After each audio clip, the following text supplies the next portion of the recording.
کہ اسے بلیک میل اس نے کرنا شروع کر دیا تھا کہ میری تمہاری جو ویڈیوز ہیں وہ یہ میں اپلوڈ کر دوں گی، یہ نیٹ پہ پھینک دوں گی اور تم بدنام ہو جاؤ گے۔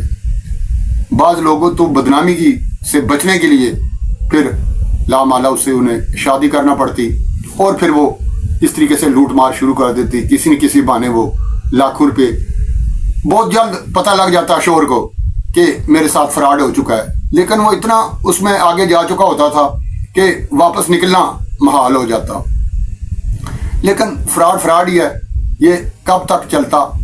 نام ہے اس کا سمیرہ فاطمہ، انڈیا کی یہ خاتون ہے، اور جیسا کہ میں نے بتایا کہ نام سے ہی آپ کو معلوم ہو گیا ہوگا کہ یہ مسلمان خاتون تھی اور اس کا شکار زیادہ تر مسلمان ہوتے تھے، اور اسلامی رسم و رواج کے طریقے سے اس کی نکاح ہوتا، وہ اس کی رخصتی ہوتی، گھر تھا اس کا باقاعدہ، ایک جو ساری رسمیں ادا کی جاتی ہیں شادی کی اس طریقے سے وہ رسمیں ہوتی، وہ پیا گھر سدھار جاتی اور وہاں سے وہ اپنی وارداتوں پہ عمل شروع کر دیتی۔ یہ دراصل ایک گروہ تھا انڈیا میں فراڈ کا، جو کہ سامنے آ چکا ہے۔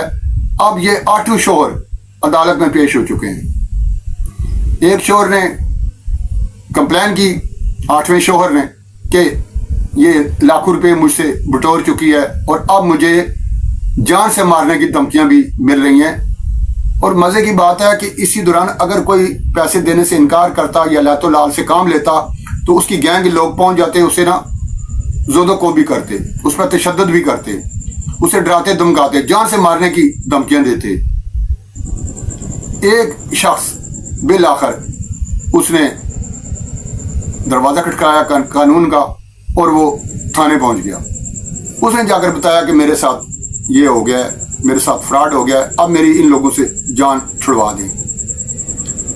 تو جب بات اوپن ہوئی، بات پھیلی، تو 8 شوہر عدالت میں پہنچ گئے، اور بتایا جاتا ہے کہ کئی شوہر اور بھی ہو سکتے ہیں۔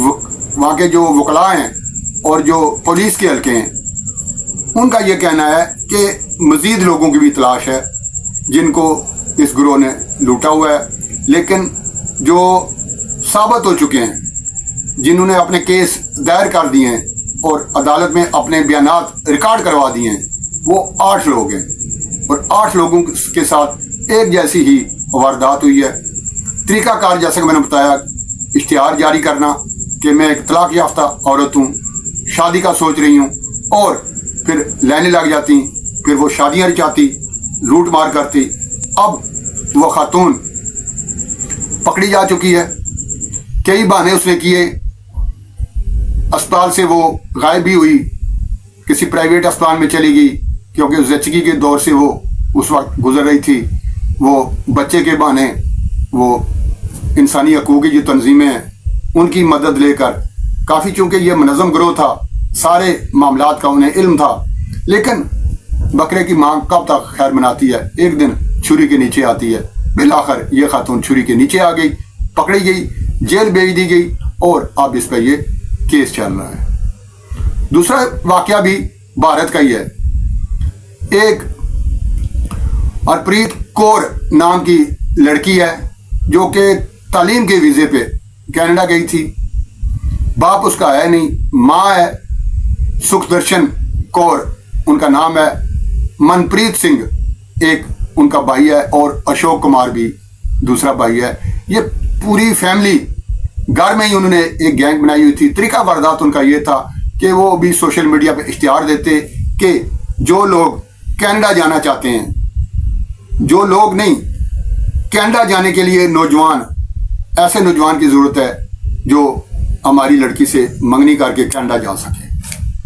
لڑکی ہماری جو ہے وہ انڈین لڑکے سے شادی کرنا چاہتی ہے۔ لڑکی جینون تھی، کینیڈا میں پڑھ رہی تھی، لڑکی کی تصویر بھی شیئر ہو جاتی، ان کو دکھا دیتے، گھر والے راضی ہو جاتے، پھر اس طریقے سے ان سے وہ پیسے بٹورنا شروع کرتے تھے۔ منگنی ہونے سے پہلے ہی کچھ ایڈوانس مانگ لیتے، پھر منگنی کی رسم کے لیے پیسے بٹورتے۔ وہ دیکھتے جتنا بھی اس کے سے پیسہ بٹورا جا سکتا ہے، کیونکہ وہ فراڈ کی نیت سے وہ کرتے تھے، منگنی تو انہوں نے کرنی نہیں تھی، یہ تو محض ایک دکھاوا تھا۔ پھر جب منگنی ہو جاتی تو لڑکے کے ڈاکومنٹس بنانے کے لیے، پاسپورٹ ویزا کے لیے وہ ویزا فیس یہ وہ، اس طریقے سے پھر ان سے لوٹ مار شروع ہو جاتی۔ اس کے بعد پھر اگٹھی رقم جو کہ 25 لاکھ ڈیمانڈ کیا جاتا۔ پھر 25 لاکھ ایک دم نہیں ہوتا، گاؤں کے جو لوگ ہیں کئی لوگ زیورات بیچتے، گھر بیچتے، زمینیں بیچتے۔ ایک نے کہا کہ میرے پاس 6 کلے زمین تھی، میں نے 6 ایکڑ زمین تھی، میں نے 2 ایکڑ بیچ کر پیمنٹ کی، 18 لاکھ تقریباً وہ صاحب دے چکے تھے۔ پھر یہ بانڈا کیسے پھوٹا؟ بانڈا اس طریقے سے پھوٹا کہ لڑکی کی ماں زیادہ پڑھی لکھی نہیں تھی، اس سے کچھ غلطیاں ایسی ہو جاتی تھیں کہ باتوں میں، یا وہ جو کارسپونڈنس کرتی تھی، میسج کرتی تھی، میسج کیا اس نے اپنی بیٹی کو کہ اب ایک نئی منگنی تمہاری فلاں جگہ کرنے جا رہے ہیں، لڑکا ایسا ہے، جو بھی اس نے تفصیل بتائی، وہ میسج کرنا تھا اس نے اپنی بیٹی کو کر دیا۔ پہلے کسی لڑکے کے ساتھ منگنی کی ہوئی تھی جس کے ساتھ وہ بٹور رہے تھے پیسے، جس سے بٹور چکے تھے، بلکہ اب وہ تیاریاں کر رہا تھا کہ میں کینیڈا کے لیے اڑان بھروں گا۔ اس لڑکے کو یہ میسج چلا گیا، اور اس میسج میں ڈیٹیل تھی کہ جس نئی جگہ منگنی ہو رہی ہے اس کی ڈیٹیل تھی اس لڑکے کی ساری اس میں، اور تاریخ بھی دی ہوئی تھی کہ فلاں تاریخ کو کریں گے، اتنی رقم وہاں سے ملنے کا امکان ہے۔